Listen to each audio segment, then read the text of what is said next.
So welcome to Sewana Meditation Center. So first of all, I would like to know a little bit about you people. From which countries are you? USA. USA? All from USA, is it? Okay, right. So it's a pleasure to meet you here today, and also we welcome you to Sri Lanka as well. Generally, we carry out this session based on the questions. So if you have any queries about the human mind, it may be a problem that you are facing at the moment, which you seek some solution from spirituality, or it may be a question based on the Buddhist philosophy. You can raise such questions from us. Based on your question, we can go forward with the discussion. So I would allow the forum to start this. Don't worry, you can ask any question you want. If you know nothing about Buddhism, you can ask that also. So this is meditation center. Can you tell us how to meditate? Yes. Now, when we talk about meditation, there are two types of meditations. You might have heard of this, the stillness meditation and mindfulness meditation. In stillness meditation, there is a Pali term for that, samatha. And the mindfulness goes as vipassana. Right? What do we practice here is mindfulness, because there's a reason for that. Whatever we achieve in stillness meditation is temporary. The result, the outcome of that practice would last as long as you are in the practice. But mindfulness is not something like that. Whatever you get enlightened about your own mind by way of mindfulness will be eternal, right? So I will describe you, I will define you and elaborate it in the most simplest context I can. What is stillness meditation, right? First, the stillness meditation. That is the temporary measure I told you. It's like a paracetamol. If you have a headache, you just take a paracetamol, but it does not guarantee you that you won't come across a headache again. If you have a headache again, you have to take another pill of paracetamol. So stillness is like that. So in stillness meditation, now all of us have a current status of mind. At the moment, we have a status of mind. Maybe your mind is calm at the moment. Maybe someone else's mind is unsettled at the moment. It is different, right? So anyway, we have our own status in the mind at the moment. And we are not pleased with that. We are not happy with that. We think, we assume that there is a better status in our mind that we have to achieve to feel the bliss, to feel the enlightenment, to feel the liberation. Okay? So we carry out a process to elevate our mind from the present status of mind to a different level. If you are practicing such a measure, that is stillness. You are not happy with the present status of mind. You want to achieve something else, and you're in a constant struggle by way of a spiritual practice or something. That is stillness meditation. But mindfulness meditation is not like that. In mindfulness meditation, we are in a present status of mind. We don't want to elevate it from there. We want to investigate it. And we want to accommodate that status of mind, and we want to be happy with it. We are trying to learn to be happy with it. That is mindfulness. So that is why I told you this second path is eternal, because we know it is very difficult to maintain our mind in a certain status. I will give you an example. Now we are in a room, right? Surrounded by walls, sheltered by a roof. So if somebody wants to air condition this room, it is pretty much easy. We have to close the doors and do some changes, and we can air condition it. But can you air condition the outdoor? What would be easier to air condition indoor or outside. Practically, you can't condition the air of the outside, right? Likewise, our mind will go through different frequencies throughout the day because of external incidents. So what we have to do is, whatever the status of mind, we should learn to air condition our inside. So whatever the status of mind you are, you be happy with it. So earlier, people thought it is magical and it is mystical. The spiritual path is mystical. And then you have to levitate and you have supernatural powers. It's not something like that. We are not happy with our mind because we do not know what is happening inside. But once you get to know, once you understand the mechanism of the mind, you can be pleased with it. That is enlightenment. Enlightenment is getting enlightened about the mechanism of your own mind. So that is the best meditation one can do.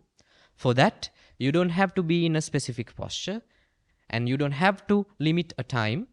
You don't have to designate a location. You can do it 24/7 throughout your day.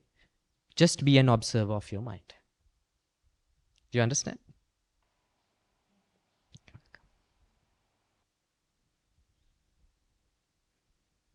More questions? Are you enlightened and happy? Me? Yes. I have understood the secrets behind my mind. I have understood the mechanism of my mind. Therefore, the happiness that you call is a bit of a different happiness, a person who has understood the mind. It's like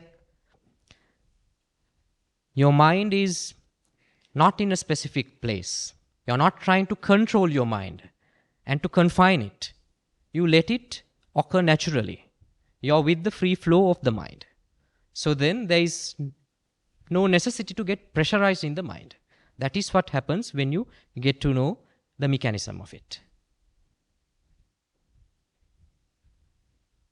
Do you consider going back? Going back in the sense? Your previous life? I have no such expectation as far, because my ambition is at the moment to explain, because I know that I'm good at explaining what I have achieved.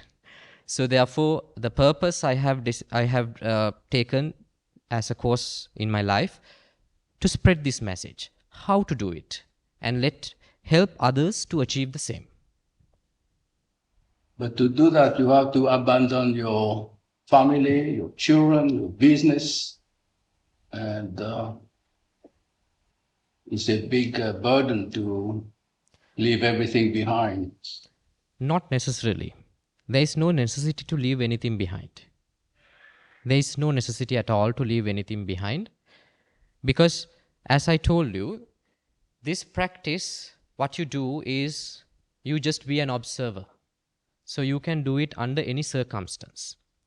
But there is a necessity of being in the spiritual dialogue, because the enlightenment happens in two ways.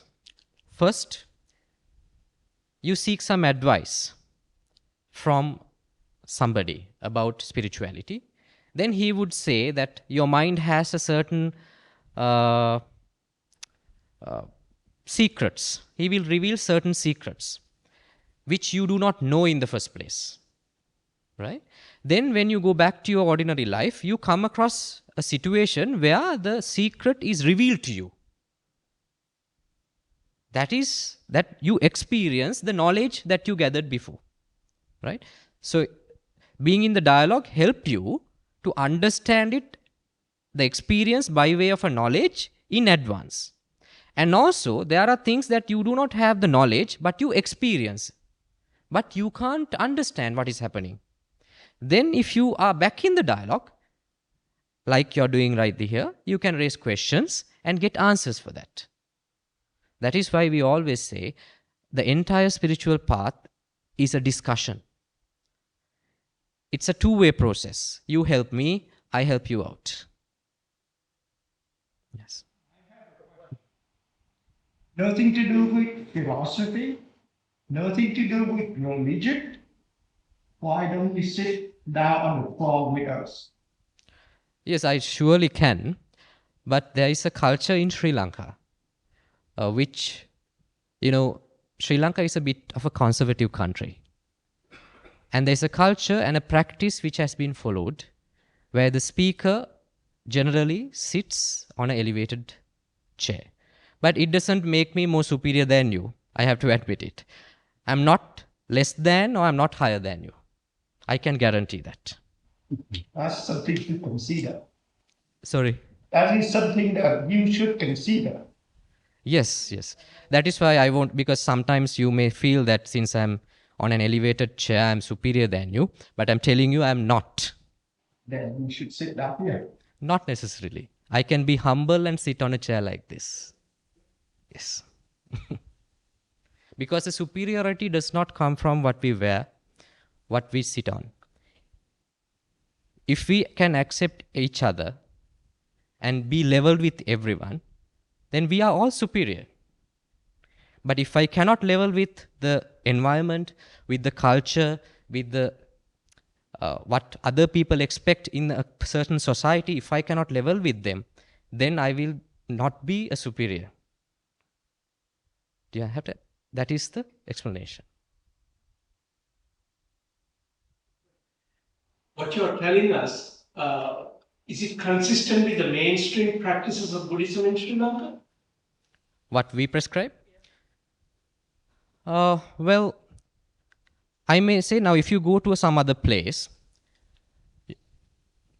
it's highly unlikely that you will get this method, because everyone is in a dilemma and a misunderstanding about what samatha and vipassana means, what stillness and mindfulness means. Everyone, in the name of mindfulness, they try to elevate their mind. They don't want to be peaceful with whatever the circumstance that they are in right now. They try to, elevate their mind and try to achieve something superior which they anticipate, which they assume from their mind. But they label it as vipassana, as mindfulness, but it is not. But now what I say, you can find it in certain discourses of Gautam Buddha himself. There's a discourse called Satipatthana Sutra. If you go by that, what he says is just to observe. He never prescribed anyone to change it. Pajanati, that is the word he says, that is the observation. Whatever the status of mind, whatever the emotion that you are in at the moment, it may be anger, it may be happiness, it may be love, it may be lust, whatever it is, just observe. It is not that, it's something like this. Your mind is always in a constant travel in a horizontal way. Then the Buddha prescribes go vertically in each and every moment. In each and every moment, just do not travel horizontally. Travel vertically and see what happens. Go to the depth of anger. Go to the depth of lust. Go to the depth of envy. Go to the depth of love and investigate it. What happens to you with it? Because if you are not fully enlightened about each and every emotion of yours, you cannot be peaceful with it. So I don't think this method go in line with the majority, but it go in line with the spirituality. That is enough. If you discover something that you are not happy about, then what do you do? That is the best opportunity. That is a blessing for me. Because I know that is the moment I have to experiment. If I'm not happy, I would never run from that. I would travel vertically with that in that unhappiness. What I'm trying to say, like, you accept. And sometimes it's overwhelming. Overwhelming? Overwhelming too much. The trouble. Yeah. So if it is that hard, if you do not have the potential in such a moment, then there is something we can spiritually apply there. Can you describe me experience that you are troubled with?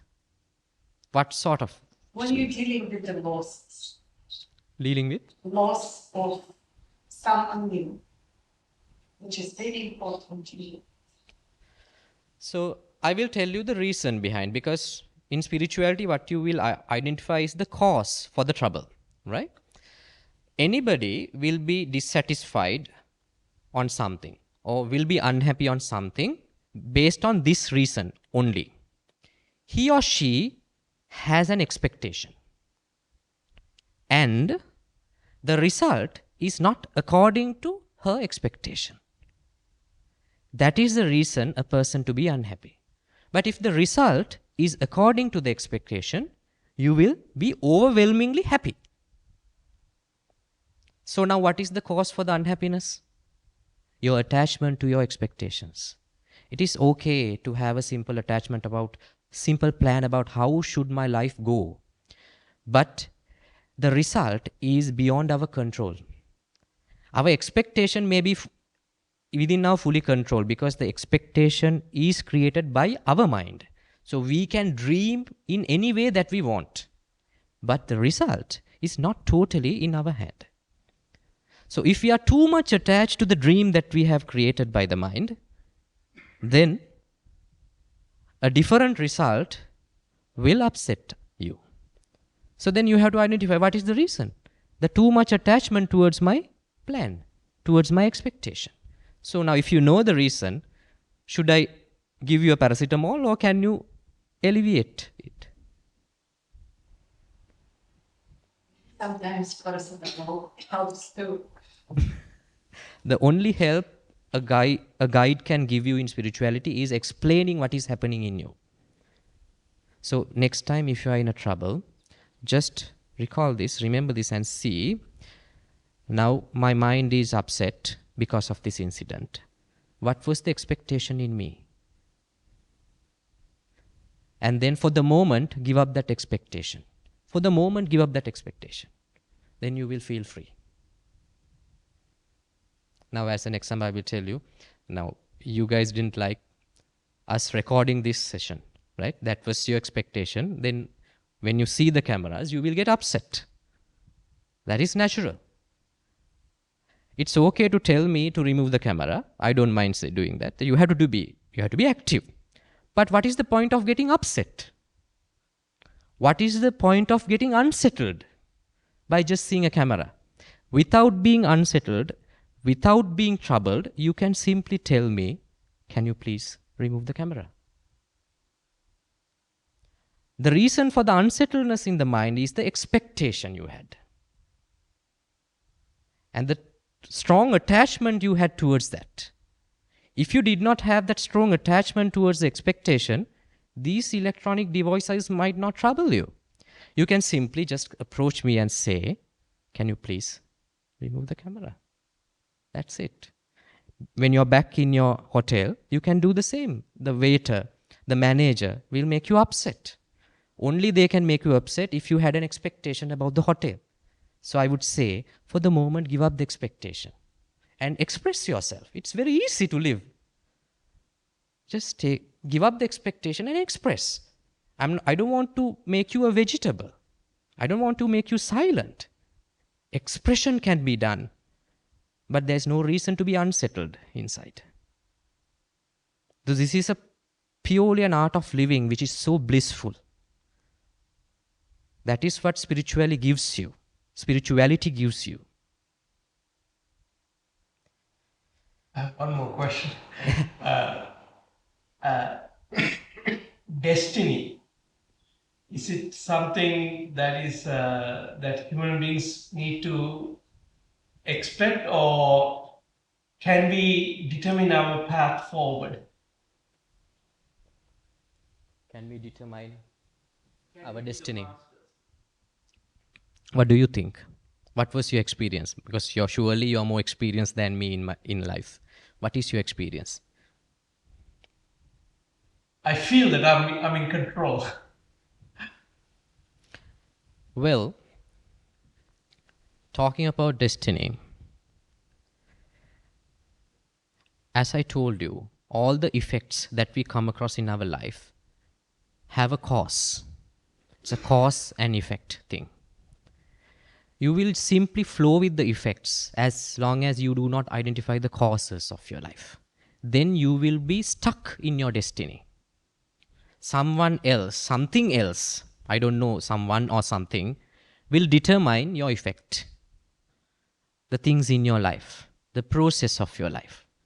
But once you get to know about the cause of each and every effect, you can change the causes and direct your life towards the effect.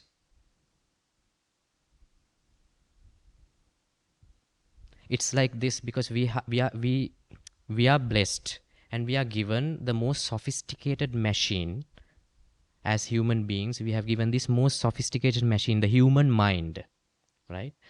Once you use a cutting-edge sophisticated machine, the first thing that you would read is the manual. What will happen if you start using the machine without reading the manual? A disaster. That is what has happened to our lives.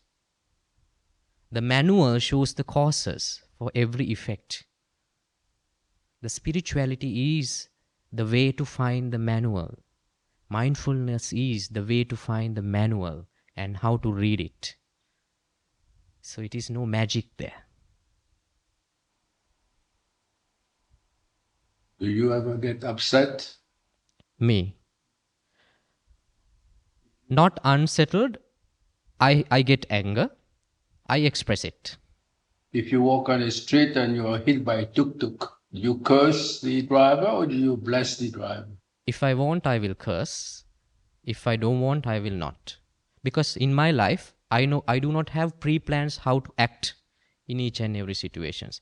Because if I have an plan in my life on how to act on each and every situation, that is another expectation. I always prefer being spontaneous. But I never lose the clarity in my mind. So what happens when you are so mindful about things, when you increase the level of mindfulness in you, your mind is crystally clear to you. What happens with each and every question that you ask, it is totally clear inside. There's total clarity inside me. So whether I have to fight or flight, I can determine with a lot of clarity. That's all. My action can be fight. My action may be flight. It doesn't matter. But I worry about the clarity of my mind. Whether I'm doing it consciously or unconsciously. With awareness or without awareness.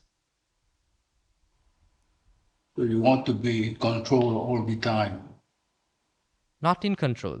Just to be aware. Then you can take the good decision. One more A lot of questions, and then please. I welcome a lot of questions. As we drive through the country, I mean, the country is blessed with vegetation. Greenery. Yeah, coconut trees, jackfruit trees, breadfruit trees. And I read an article that there's like quite a bit of hunger, malnutrition, and something like 70% of children go to bed hungry. I'd like to hear what your opinion and what your thoughts are. What is the disconnect? Well, in the first place, are you a Sri Lankan? Yeah. Born Sri Lanka? Yes. Sri Lanka is a blessed country with all the natural things, but we are cursed by politicians. Right? So whatever the situation here in Sri Lanka is because the incorrect political decisions of the country. But can we just blame it on the politicians? Because we had a chance by way of franchise to elect our people, but we were not wise enough to elect the proper people. What is the reason for that? I blame the spiritual masters of this country. We were unsuccessful in creating clarity in the human mind of the general public in Sri Lanka to take the best decision at the moment they are casting their vote. We were unsuccessful. So I take the blame. and I don't want to continue it. That is why I'm doing this. My objective is not make them too much attached to Buddhism or too much attached to any other spiritual path. I want to help them to maintain a balanced mind, for them to take the decision, not me. Whether you follow this or whether you not follow it, for them to take the decision. So I was unsuccessful in doing that. So on behalf of all the spiritual leaders of this country, I take the blame.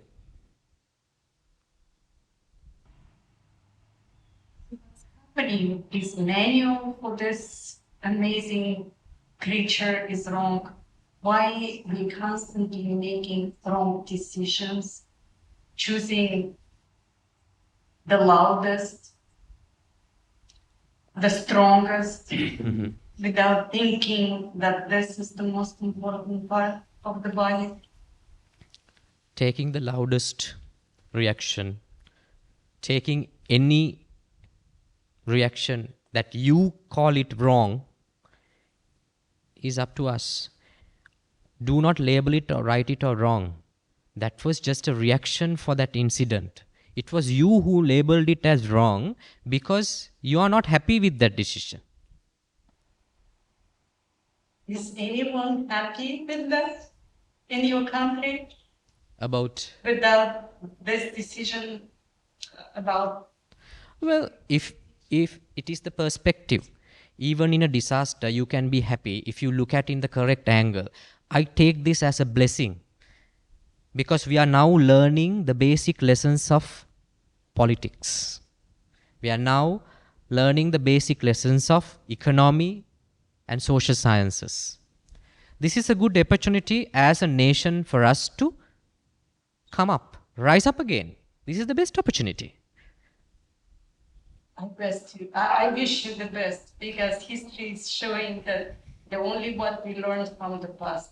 Yes, obviously. You're aware about what happened after the Second World War in Europe, right? They underwent a severe economic crisis like us, maybe more than this, right? Luckily, we have a lot of vegetation here.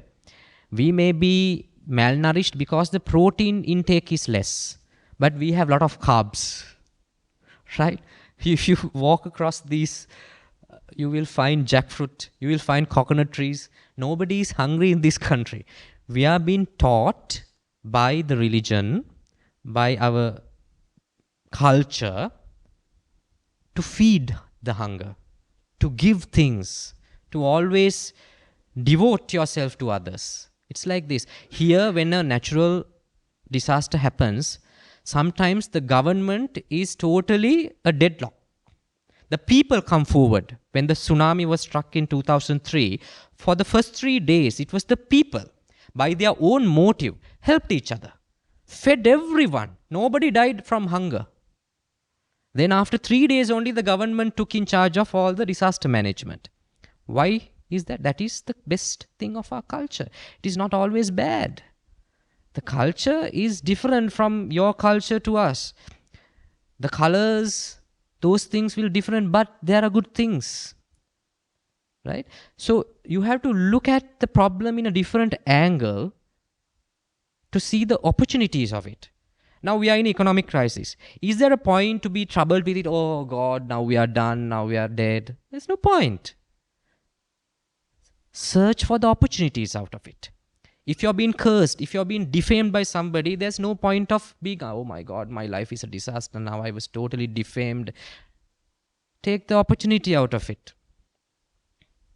Now I will tell you, as a conservative country, Sri Lanka, nudity is a total mess in one's life. If a video of yours, a nude video of yours, if it was like accidentally published on YouTube or Facebook, that is a disaster for a Sri Lankan girl. Once such an instance happened to a girl in some area called Kurunegala. So then she called us, said, now my life is done. I want to commit suicide. Everyone has seen this video, which I am totally naked. Now, how can we see the best part out of it? Can you perceive something good of it? So my advice was, everyone has seen you naked now. Now you don't have to pay for your clothes. You can just simply walk naked on the street. They have seen it before. That is the way that you're looking at to a problem.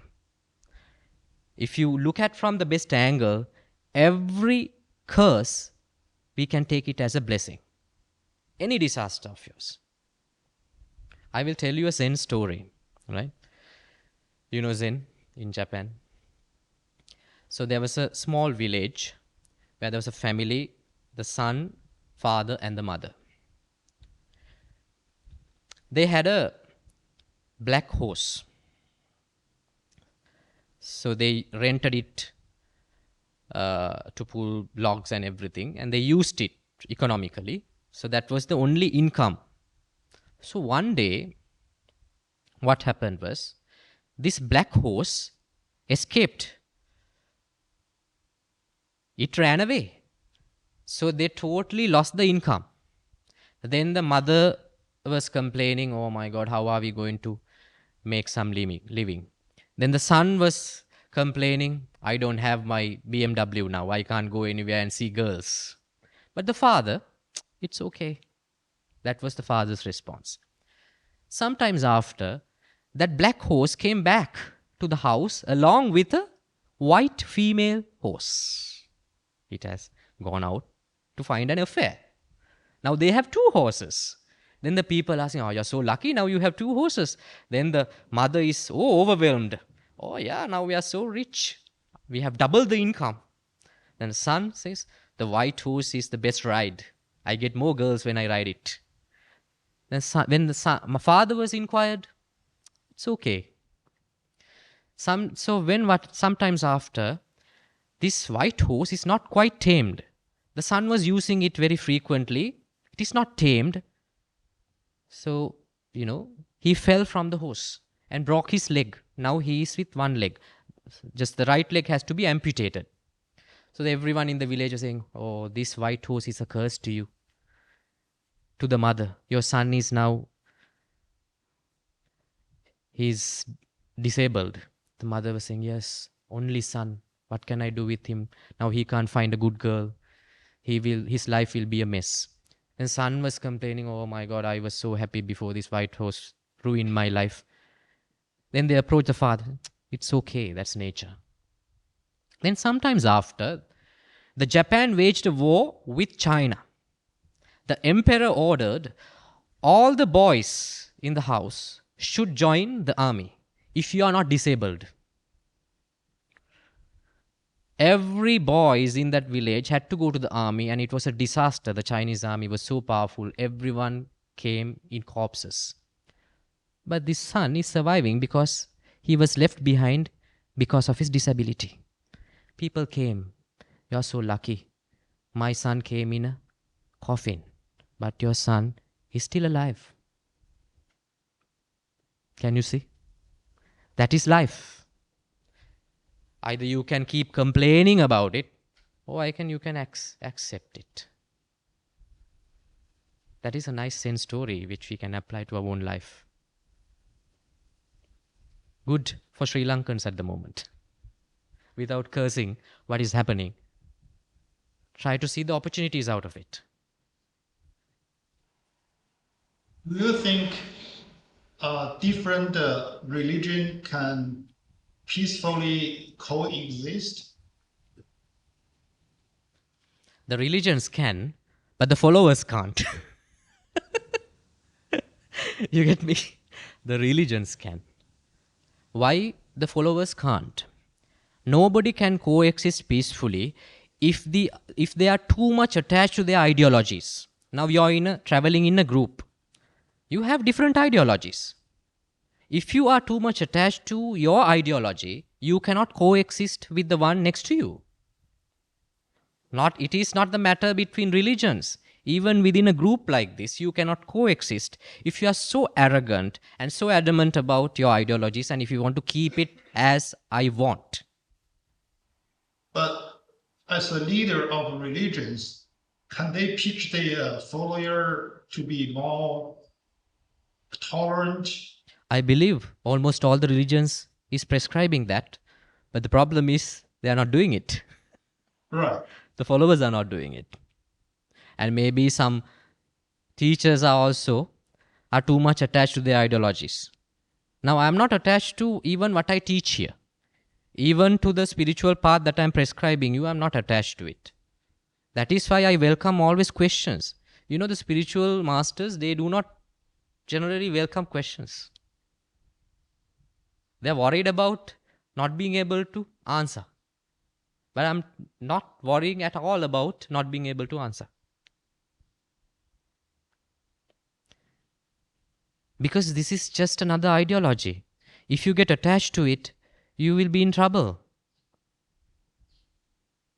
What makes trouble in our life is attachment. Can you describe yourself as a free person because you're not attached to anything? I'm not even attached to the freedom. Because next day if somebody confines me, if I'm attached to the freedom, I will be upset. Can you give details of your past life and how you come to this new life? Yeah, a little bit. Yes, I was a lawyer before. I was in the commercial practice, practicing in Colombo. Then life went really well for me. But then I was searching for a very long time. I was searching something. It is from my younger days. I was searching for the truth, the reality of life. What is the purpose of life? I had that constant search throughout my life.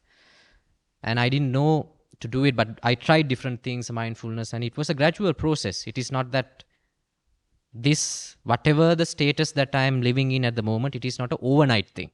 It happened through 2 decades. Minimum 2 decades. Did you have a family? Do you have children? No, I don't have children. I was not married, but I have a family. So your decision was a little easier than somebody who has a family, kids. Yes, probably. But here we have some monks who had kids. Sometimes I feel that actually it was a blessing for me that I did not have a family. But if you have the potential, it doesn't make any difference. Because life is always a struggle. You strive for things that you don't have, and it's very difficult to achieve the state of mind that you have. What I look at is, I never think that I don't have anything in my life. At the moment, for the moment, I have everything what I need. I have a place to stay. I'm sitting on this, a better chair than yours, quite elevated. And I have a roof, and I have some water, and I have a good gathering to talk with. At the moment, you live by the moment. For the moment, do I have everything I want? I have it. But if I am to think about the future, in the next moment, what will happen? Then the problem comes. Because the future, you don't know where will you be and what are the circumstances around you. You create your future with the facts, with the data that you have in the present moment. But you will never know that you will come across the same data in the future to be successful in your expectation. That is the problem. So never dream about future with the present data. You live by the moment. That is the reason that your dreams do not essentially come true. You dream with the present data in your life. In the present data, you have your mother, you have your father, you have your brother, you have your loved ones. But in 1 year after, and you're expecting after 1 year, I will be happily wedded and happily developed with all these people. 1 year after, if all the rest of the family is dead, you're lost. Because you're dreaming from the existing facts. Those are not the real facts which are going to be in future. So that is why I always live in the present moment, with the present facts. Whatever I have at the moment, I am happy with it. You're afraid of death, and what happened to you after death? I have to check it at the time of death. because I'm not yet dead. At the moment, now if somebody knows how to be happy in the present moment, a death will be another moment for him. But I don't think such a person will be shivered or devastated in front of death.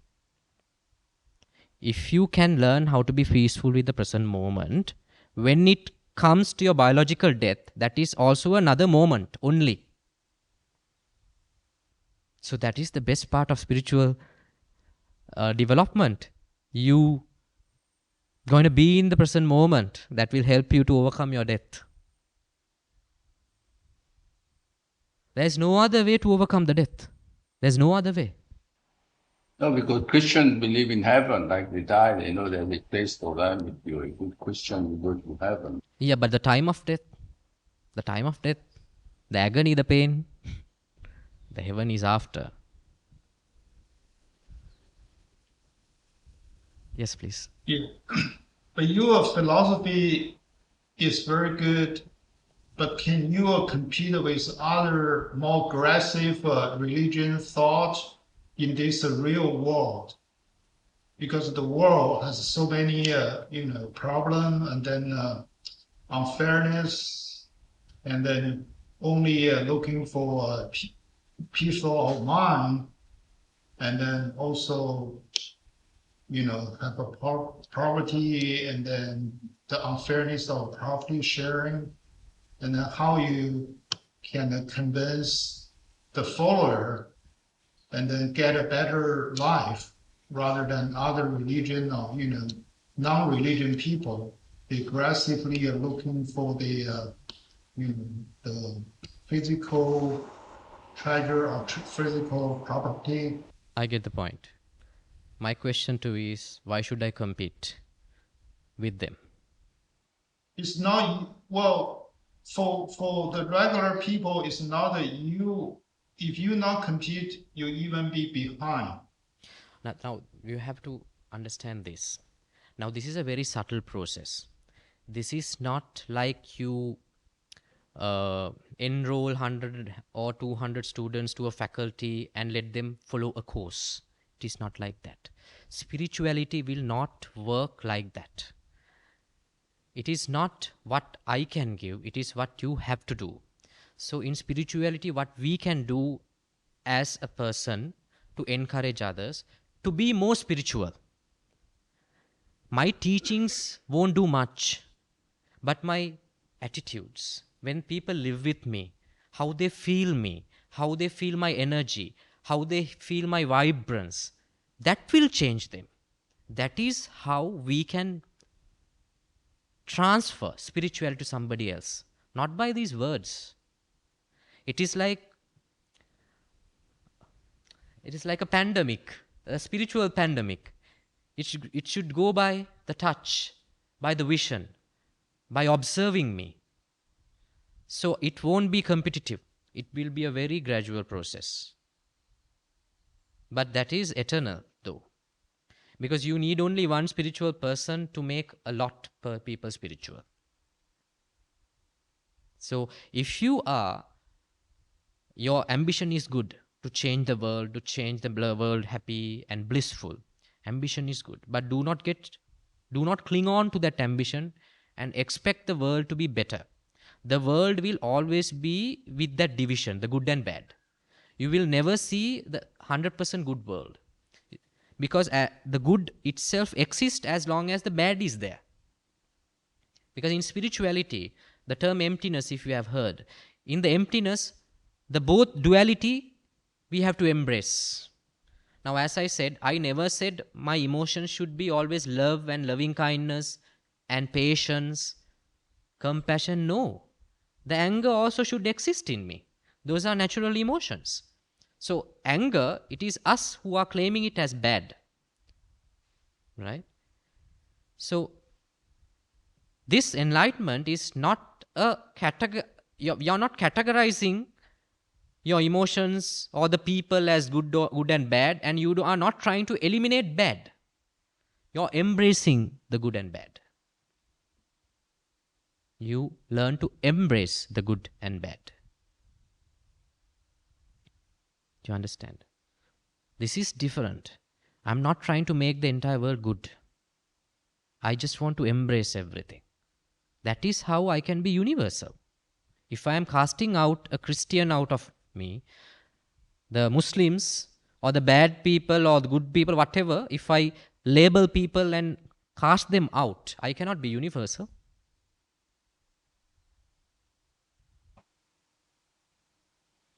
Yes. Crime and punishment.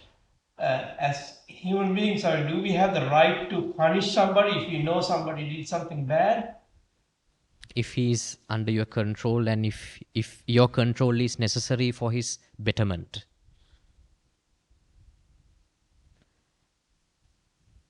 You have to. Maybe. If you are doing it in good faith, in order to make good out of him, you can do it. But not in bad faith. Huh? Maybe a follow-up question. If somebody tries to kill me in defense or in offense, if I kill that person, is that that's a paradox to me. That's a paradox. I won't prescribe killing a person, but taming a person is a different thing. But let's say, that's why I never pre-plan my life. I may come across such a situation. The only avenue for me to escape may be the defense that you are saying. You never know.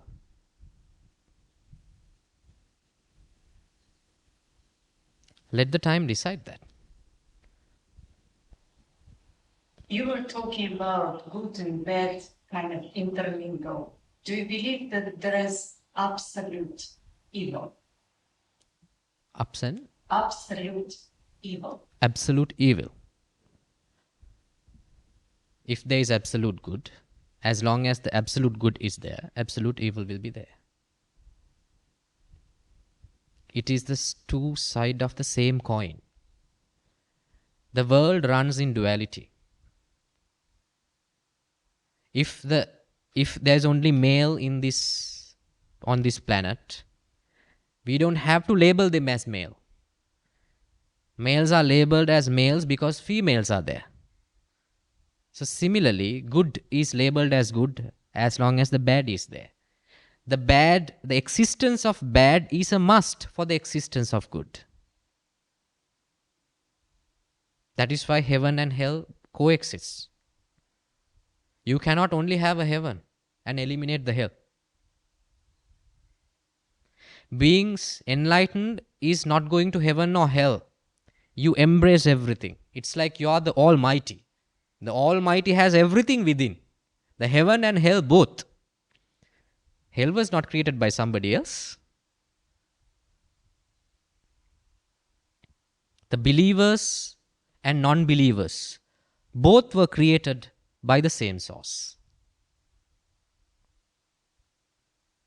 Always there is a duality.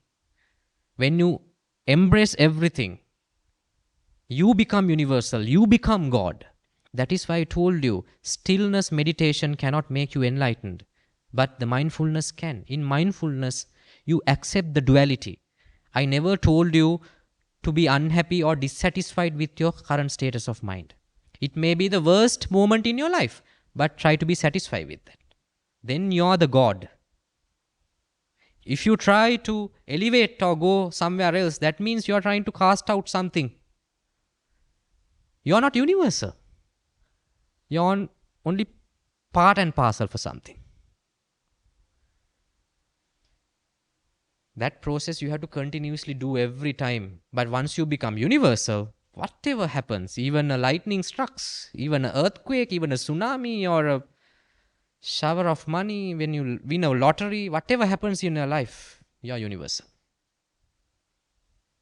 I never cast people out calling them they are bad people. You are so arrogant, or you do not follow me, or you do not bow me down. I welcome everyone, even the people who do not bow me or respect me or disrespect me.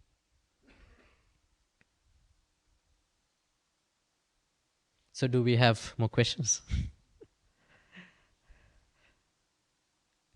In the last row, no one has questions. Is there a, do you believe that there's a supreme creator? Me, I am the creator. My mind creates everything. You're the creator.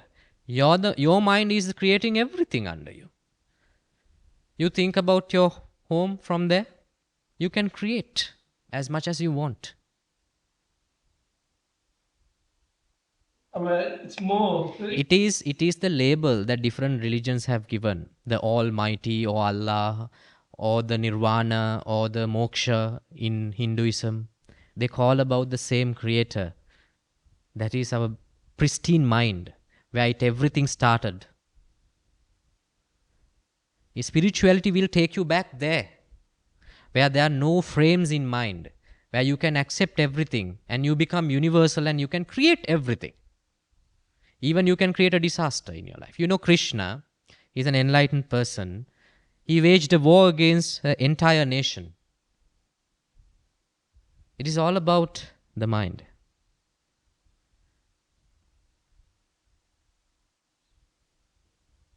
That is why even in any scripts that they say the Almighty or Allah is formless. And the Buddhism says Nirvana is formless. No sun, no moon, no earth, no water.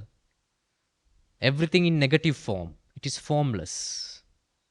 You cannot create a statue for that. It is beyond statue. Now I will give you a simple exercise. Now you perceive this world through your 5 senses and plus the 6th sense, your mind, right? I will simply do an operation to you. Now you see everything through your eyes. I will make you blind for a moment. You're blind now. But still you can hear me, my irritating voice. I will make you deaf. Now you can't hear, you can't see. But still you can taste, you can touch the world and you can smell it. So gradually I will take off your sensory organs, the smell and the tongue and also the body sensation. Now you can't hear, you can't see, you can't smell, you can't taste, you can't feel, you're numb now. But still the world exists. Your mind is chattering inside. Aren't you? Still the world exists. Only through the 6th sense. The mind is talking. Now I'm going to perform the last surgery. I will switch off that mind. What will happen? What is there now? Can exist. That is the God I'm talking about. That was the point everything started. That is the moment of creation. If you are mindful, if you keep on observing your mind, you will go back to that original status of the Big Bang.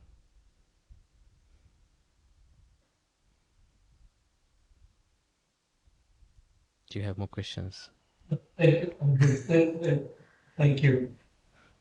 So then I think this is enough for the day, don't we? So we have, as I said, we have a YouTube channel where we elaborate more about the human mind in different avenues. This is all about knowing your mind. Huh? There's no mystic, there's no magic here. So if you have a free time, you can go back and watch it at home, like half an hour per month or 1 hour, 1 session per month. Then you will get more enlightened about different aspect of life, right? So you don't have to change anything, any routine of yours. And it is simply learning about you. You're not learning anything new. I'm not teaching anything new. And there is a series of sessions where I translate for the chief. He's not here at the moment. But you can watch it and enlighten yourself and feel the bliss after that. Once you get to know the mechanism of your mind, you know the art of living. You don't need me thereafter. So thank you very much, and I bless you all to have a blissful vacation for a couple of days, I think, and go safely back to your home.